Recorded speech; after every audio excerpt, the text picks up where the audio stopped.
সামনে পিছে ডাইনে ভাই তারেক ভাই আছে তো। ঘটনা হইছে তারেক ভাইয়ের খুব শখ হইছে প্লেনে করে বিদেশ যাইব।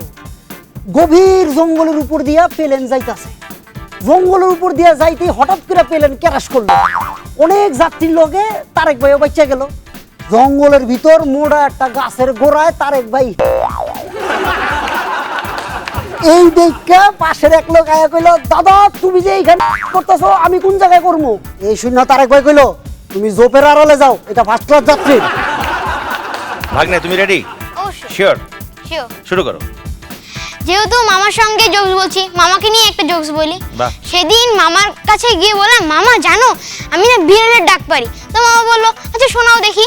আমি বললাম হাম্বা হাম্বা। মামা বললো, আয় হায় এটা তুই কি শিখেছিস? এটা তো বিড়ালের ডাক না। আমি বললাম, ও সরি মামা, আমি ভুলে না তোমার ডাক দিয়ে ফেলেছি। ওর হাম্বাম্বা শুনে মনে পড়লো জারিফ, সেটা হচ্ছে যে দুই বন্ধু কোরিয়ায় রেস্টুরেন্টে গেছে খেতে। তো ওয়েটারকে ডাক দিয়েছে এদিকে আসো। তো বললো যে এটার মধ্যে যেটা ভালো হয়, আমরা তো মেনু কার্ডে তো ইংরেজি লেখা নেই, কোরিয়ান ভাষা লেখা তো বুঝি না, যেটা ভালো হয় মোটামুটি বোঝালো আকার ইঙ্গিতে নিয়ে আসো। তো খাওয়া নিয়ে এসছে, এসে বলছে যে ইজ দিস চিকেন? তো ওয়েটার এরকম করে তাকিয়ে আছে। তো আরেকজন বলছে ইজ দিস ডাক? আবারও তাকানো, মানে নির্লিপ্ত, কারণ ইংরেজি বুঝতে পারছে না। তো বলেছে আচ্ছা ঠিক আছে, সাইন ল্যাঙ্গুয়েজে বোঝাতে হবে। তো প্রথম বন্ধু বলছে যে কক কক কক কক কক। তো ওয়েটার বলছে না, মানে no, pack pack pack pack pack. তো ওয়েটার তখনও বলছে, তখন দুইজন ওয়েটার দিকে তাকিয়ে বলছে তাহলে কি? তো ওয়েটার খুব বুকটুক ফুলিয়ে বলল ঘেউ ঘেউ ঘেউ ঘেউ ঘেউ। চলো। ঘটনা হইছে মিরপুর স্টেডিয়ামে ক্রিকেট খেলা চলতেছে। দেবাশিস দ্বারা দেখলাম স্টেডিয়ামের গেটের সামনে দাঁড়াইয়া কইতাছে, দাদা একটা টাকা দেন, দাদা একটা টাকা দেন, দাদা একটা টাকা দেন। তো আমি টাকা পয়সা না দিয়াও স্টেডিয়ামের ভিতরে চলে গেলাম। কিছুক্ষণ পরে বাইরে দেখি দেবাশিস আবার কইতেছে, দাদা একটা টাকা দেন, দাদা একটা টাকা দেন, দাদা একটা টাকা দেন।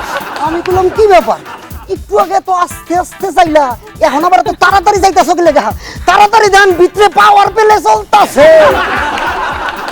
সেদিন স্কুলে গিয়ে দেখি আমার একটা বান্ধবী স্যারকে বলছে, স্যার আপনি কি আমার চোখের ভাষা বোঝেন? তখন স্যার বলল, আরে তোরে 3 বছর ধরে পড়াচ্ছি, তোর তো আমি হাতের লেখাই বুঝি না, তোর আবার চোখের ভাষা? হ্যাঁ।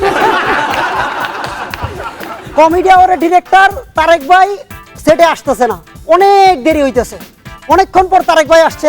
আমি গিয়ে তারেক ভাই দিয়ে গেলাম, দাদা ফ্রিজের দরজা বন্ধ করে দিলে নাকি লাইট জ্বলে থাকে? দাদা কইল না, লাইট নিবা থাকে। আমি বললাম না দাদা, লাইট বলে জ্বলে থাকে। আমি কইতাছি লাইট নিবা থাকে। তুমি তো শিওর হইলে কেমনে লাইট নিবা থাকে? আর কইস না, আজকে আমার সময় 3 ঘন্টা তোর ভাবি আমার ফ্রিজে আটকায় রাখছিল। একটি গরিব লোক টয়লেটে ঢুকেছে, হঠাৎ করে তার ফোন টয়লেটে পড়ে গিয়েছে। সে কান্নাকাটি করলো, হায় হায় আল্লাহ, আমার তো টাকা পয়সা নেই, আমি কি দিয়ে ফোন কিনবো? তো একটি পরি এসে তার ফোন উঠে দিল। আয় হায়, এটা তো আমার ফোন না, এ স্বর্ণের মোবাইল, আমার তো স্বর্ণের মোবাইল চাই না। পরি বলল, আরে বোকা, এটা তোরই মোবাইল, পানিতে ভালো করে ধুয়ে নে।